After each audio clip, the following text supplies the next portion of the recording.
Hey guys, Dimitendo here, and today we're going to be reviewing Super Mario World's Mario and Yoshi Lego set.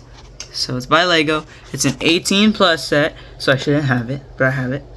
Just kidding, it's a collector set. 71438, 1,215 pieces. It's a building set that just came out in October of 2024. So on the side, we have a nice render of the build with Super Mario World. Let's not check out the back yet. We have the translations on the side, much like the Mighty Bowser. And on the top, we have the actual scale of these 4 pieces right here, which are used prominently in the set. And again, the nice render of the Super Mario World logo on the back. We got the mechanics of how the 8-bit or 16-bit machine works. Then we have it on a little desk here in a room, as we can see in the background, a generic looking room. Then we see the kind of play function. You crank it and then it moves basically. So it's showing like the Mighty Bowser. Then we have this nice render of Yoshi sticking out his tongue and Mario moving along with it. So it doesn't say there's any interactive features, but we'll see as soon as we get into the set.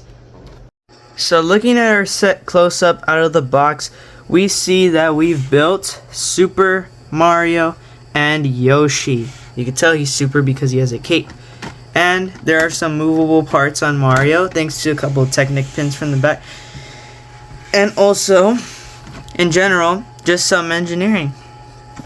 So, there's this little crank with the splat piece from the Super Mario regular series, and that causes Yoshi's mouth to open up and the tongue to come out, so you can kind of see the inner workings of this build. I know a lot of people don't show these in their review, so I'm gonna actually just show y'all because I'm going to be different.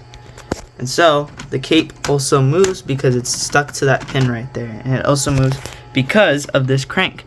And what this crank does is it pushes up the white thing, that pushes up that Technic pin, that stretches out this orange thing, and it's all connected by a rubber band as well. And this machine is also pumping. You can see it, that it's pumping as you go, and that's causing the thing to move.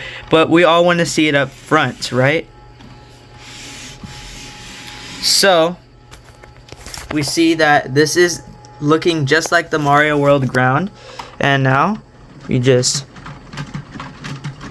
and this is what you do with the set. This is meant to be a collector set, so don't worry guys if it's just meant to sit on the shelf or be small set. I mean, that's what it's meant to be. I mean, I'm not going to dock it points for gameplay because this is a different type of set. This is a different type of set. This is a collector set, and for what it's worth, I think this looks exactly like the Super Mario World sprite. I know a lot of people want me to play this game next, so that might be our next gameplay instead of Donkey Kong or Mario Luigi Brothership. No one wants Brothership, I guess, so but it depends on the voting really. But you can kind of see that the arms are moving. You see how like the legs are moving. This is like all movable, and even Mario himself lifts up a little bit. You could actually take him off, but we don't want to do that. He's actually able to come off, but he's meant to be this sprite that moves like this, just like in the games, and the cape flaps and everything. So it's really cool the way they built this, and the shading and everything. The detail is perfect, is what I'm trying to say about this set. They actually made this look really accurate to the game, like exactly. The Lego pieces are all right for them as well. Not all right. They're actually all correct. Like they actually made it look like that, and they put a lot of effort into the set. I could tell.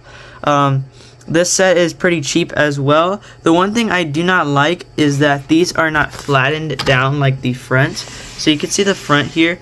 You can see that that's flattened down, but it's facing the opposite way. Why couldn't they put flat pieces right here? Because it looks just wonky to me to have those extra bit, unless they're meant to represent the pixels, and if that's the case, I mean, I can make an exception for that.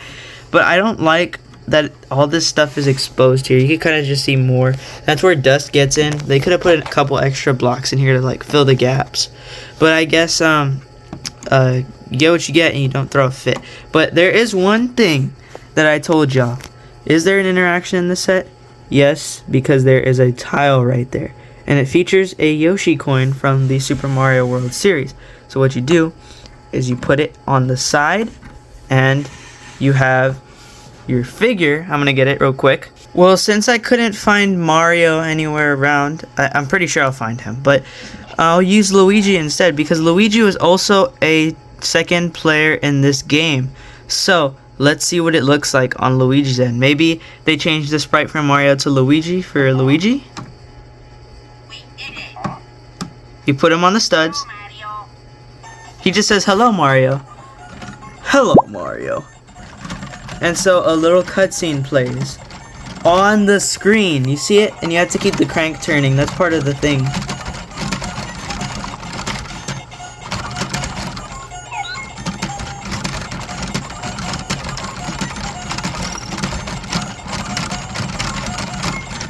And the sprite's actually moving while you're doing the game as well. And Luigi got to the checkpoint. And the screen closes out. So literally that's the interaction for the interactive figures. They're sold separately, Mario, Luigi, or Peach, found in their respective starter courses. So now we're going to get into our final thoughts. So overall, like I said, I think the details on this set are perfect. I don't need to repeat that whatsoever. I think this is amazing, perfect. The open studs on Mario, I don't mind because it's not even as noticeable actually. It looks like it blends in perfectly. Same with these studs at the bottom. They're kind of like dark, so you can't really see them. And I think it fits well with the design. I just don't like this. That's about it. And some empty gaps around the set. There are a couple empty gaps around the set, so I don't really like that.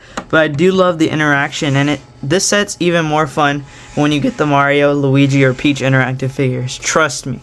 This set becomes 10 times more fun because you can actually see a cutscene play on them. And it's awesome. I'm not joking. I'm not making this up, and I'm not photoshopping it.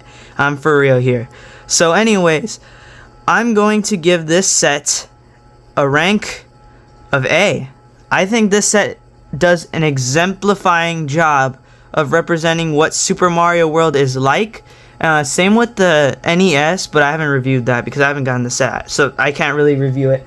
But the Mighty Bowser, again, the Mighty Bowser I've reviewed past, that one actually looks just like Bowser as well. But this exemplifies the game. The Mighty Bowser wasn't based on any specific game. This one is actually based on the game, and it's actually very accurate. It's a movable sprite in real life with engineering built into it. Literally, that's awesome. And it's cheaper than a lot of the 18 plus Super Mario sets that we've gotten before. The cheapest being the Piranha Plant and the soon to be Game Boy Lego coming out soon. So anyways, let me know what you guys think in the comment section below. Make sure to like, subscribe, and comment on every single Dimitendo video. And without further notice, bye guys, Dimitendo out. See you on the next one. Peace.